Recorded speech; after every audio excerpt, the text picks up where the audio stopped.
Papasalamat po akong lubos sa ating pinakamamahal na Panginoong Jesus, hallelujah, na muli niya po akong kinahabagan na makatayo po dito sa kanyang banal na pulpito, sa inyo pong banal na harapan para po luwalhatiin, pasalamatan, dakilain ang kanyang dakilat makapangyarihang pangalan, hallelujah, praise the Lord. Nagpapasalamat po ko sa ating pinakamamahal na Panginoong Jesus sa dakilang himala na ginawa niya sa aming buhay.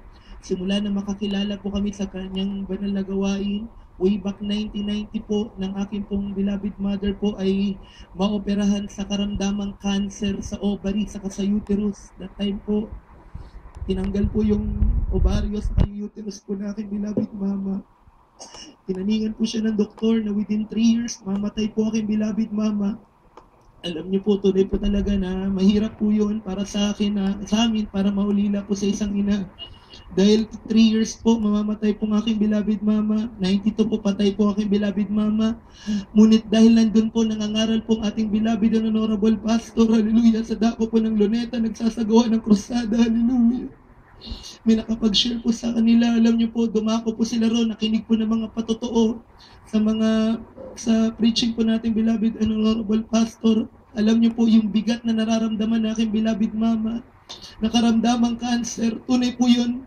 After po nung gawain, pinagaan po ng ating pinakamamahal na Panginoong Kristo. Hallelujah. Amen. Praise the Lord. Ang aking pong beloved mama, ayaw pong tumanggap dahil sa Rodo Katoliko nga po siya. Alam niyo po, that time po, aking pong beloved mama ay nagpapantalon. Mahirap po sa kanyang trabaho na sila po ay tatanggap at magpapalda na po. Ngunit alam niyo po, nung siya po'y nagpasyang magpabautismo, hallelujah, siya po'y ganap na pinagaling ng ating pinakamamahal na Panginoong Kristo, hallelujah. Hanggang sa mga oras na ito, kasama po ko po ngayon, nag-overnight po dito sa dako po ng Amoran, tong aking beloved mama, naglayang kalakasan, nagbubuhat sa ating pinakamamahal na Panginoong Jesus. From 1990, 2030 na, napakabait ng ating pinakamamahal na Panginoong Jesus. Sa unang panalangin at pagluhod natin, beloved and honorable pastor, hallelujah. Nagpapasalamat ako sa ating pinakamamahal na Panginoong Jesus bilang bata po that time. Nasaksiyan ko po aking beloved mama dahil sa karamdamang cancer, nakalbo po yan. Nagsusuot po ng wig. Alam niyo po, ang counsel po natin, beloved and honorable assistant pastor, huwag kayong mag-absent. Magpuri sa tahanan. Mag-alay ng pag-aayuno, hallelujah. Alam niyo po, yung kalbong buhok na aking beloved mama, ulo na aking beloved mama, ngayon po pinatubo muli ng ating pinakamamahal na Panginoong Jesus. Patunay po ng kagalingan na pinagkaloob ng ating pinakamamahal na Panginoong Kristo, hallelujah. Nagpapasalamat po sa ating pinakamamahal na Panginoong Jesus dahil bilang isang bata, lumaki po ako sa banal na gawain. Simula po nung ako'y elementary, dumadalo po ako mag-isa rito. High school, college, hallelujah. Nakita ko po kung gaano napakabait ng ating pinakamamahal na Panginoong Kristo, hallelujah. Grade 4 po ako, section 8 po ako, hallelujah. Ngunit nung ako po, sa preaching po natin, beloved assistant pastor, sabi niya, walang anak ng Diyos na mangmang, walang anak ng Diyos na walang alam. Humingi tayo ng kaalaman sa ating pinakamamahal na Panginoong Jesus. That time po, grade 4 po ako, dumadalo ko ng midweek service. Sabi ko, wala yung posible sa'yo, mahal na Panginoon, bigyan mo ko ng karunungan. Alam niyo po, from section 8, nilagay ako ng mahal na Panginoong Jesus sa section 1. Napakabait ng ating pinakamamahal na Panginoong Kristo, hallelujah. Pinapasalamatan ko po sa ating pinakamamahal na Panginoon sa lahat po ng karunungan na pinagkaloob niya. Alam niyo po, nag-aral po ako ng college, second year po, sabi na aking beloved mama, anak, hinto ka na kasi hindi natin kaya. Andiyan ang global crisis, mag-ihinto kami ng paggawa dahil mananahi po aking beloved mama. Alam niyo po, tunay po na nagsarado po ako ng aking kwarto. Nalalangin lumuhod ako sa ating pinakamamahal na Panginoon. That time, single parent ang aking beloved mama. Sabi ko, mahal na Panginoon, walang imposible sa'yo, tulungan mo ako, hallelujah. Alam niyo po, karakatakang tulong ng ating pinakamamahal na Panginoon. 3 scholarship po ang pinagkaloob sa atin ng pinakamamahal na Panginoon para makapagtapos po ako ng pag-aaral. Hindi ko po malilimutan, nag-take po ako ng board exam. Hallelujah, napakabait ng ating pinakamamahal na Panginoong Jesus. Pag mag-take ng board exam, iba po pupunta po sa review center. Alam niyo po, pag tunay kang Kristiyano, pupunta ka sa dako ng Pampanga para mag-alay ka ng pag-aayuno. Hallelujah. Nag-alay po ako ng pag-aayuno sa kahabagan po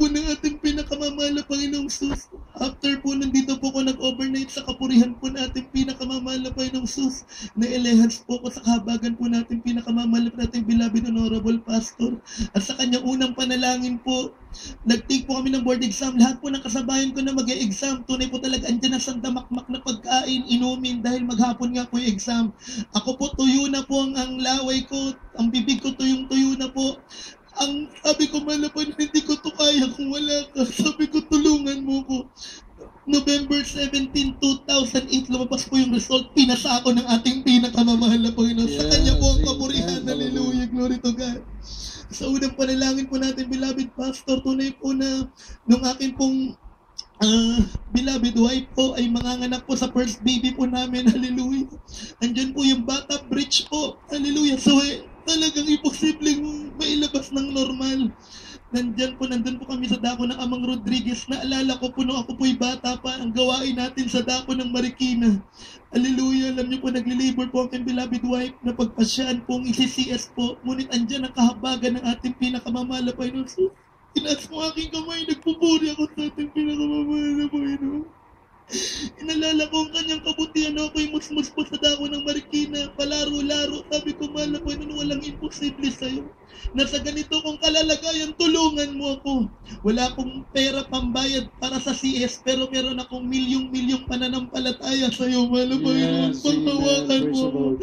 6 o'clock po, in-announce na ka-deliver po aking beloved wife. Normal, purihin ang ating pinakamamahal na Panginoon Jesus. Sa kahabagan sa unang panalangin natin, beloved Pastor, hallelujah. Nagpapasalamat po ko sa ating pinakamamahal na Panginoon Jesus na ang bago ko pong trabaho dyan po sa Toyota Bikutan. Tunay po, napakahirap po magbenta ng sasakyan. May mga kasabayan po ko na una pa sa akin, 4 na buwan, 5 buwan, 6 na buwan, wala pong benta ng sasakyan. Tunay po talaga dyan natatanggalin na. Ako po, nag-start po ko ng July 1. Hallelujah. Alam niyo po, ang tanging baon ko lang po panalangin sa ating pinakamamahal na Panginoon. Hallelujah. Alam niyo po, July 16, unang release ko po, financing, tunay na andyan ang pagpapala, nagbubuhat sa ating pinakamamahal na Panginoong Kristo. Hallelujah. Alam niyo po, nagdaos po aking beloved daughter ng Karawan, July 16. Alam niyo po, tunay po talaga na yung nagkaroon siya ng mga rashes, puputok po kayo kanyang labi. Bila po yung mga unsaved loved ones ko, kung ano po yung mga nilalapat na ko, mga pamahid o pero ako po bilang tatay, pagka madaling araw, bumabangon ako, nagpupuri ako sa ating pinakamamahal na Panginoon dahil alam ko, ang Diyos na pinaglilingkuran ko ay dakilang manggagamot. Hallelujah! Praise the Lord! At sa unang panalangin ng beloved Pastor, siya'y pagagalingin. Alam niyo po, ngayon po aking beloved panganay, magaling na po sa kapurihan ng ating pinakamamahal na Panginoong Kristo. Alam niyo po, tunay na totoo po ang pagbibigay, mga kapatid. Tunay magtapat tayo sa pagbibigay. Hallelujah. Glory to God. Kanina po, bago po magdaos po ng overnight, papunta po ako rito. Alam niyo po, laman po na talaga ng wallet ko. Hallelujah. Talagang alas 20 pesos na, biruin mo sa Bikutan ako manggagaling. Papunta po ako dito. Ngunit mabait pong ating pinakamamahal na Panginoong Sus. Natuloy po yung transaction ko ng renewal ng insurance. Tunay po andyan ang pagpapala, inabot sa akin. Yes, napakabait ng ating pinakamamahal na Panginoon. Every time po na isipin natin nandun tayo sa kagipitan, alalahanin po natin Jeremiah 33 verse 3, hindi tayo pababayaan ng mahal na Panginoon. Tumawag tayo, andyan siya. Hallelujah. Nagpapasalamat po kung lubos sa ating pinakamamahal na Panginoon sa lahat ng pagpapala na nakamtan ko sa aking buhay, sa aking buong sambayanan. Andyan po aking beloved son na, alam niyo po kanina po, tunay po talaga na andyan binalita na aking beloved wife na yung buo ng aking beloved son hindi maganda. Alam niyo po, dapat uwi ako sa aming tahanan, pero kung uwi ako sa aming tahanan, wala rin naman po akong magagawa. Bothered lang po ang aking isip. Alam niyo po, sabi ko, didiretso ako sa Moranto.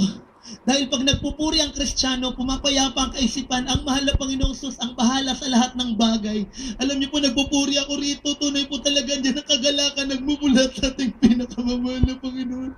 Dahil alam ko na hindi niya po tayo pababayaan, hindi niya po tayo iiwan. Napakabait bait ng ating pinakamamahal na Panginoong Jesus. At napakapalad po natin na napabilang po tayo sa gawain ng Jesus Miracle Crusade International Ministry. Kaya hanggang dito na lamang po ang lahat ng kapurihan, pagpapasalamat, pagluwalhati, pagdakila, tanging sa ating pinakamamahal na Panginoong Kristo po lamang. Hallelujah! Praise the Lord!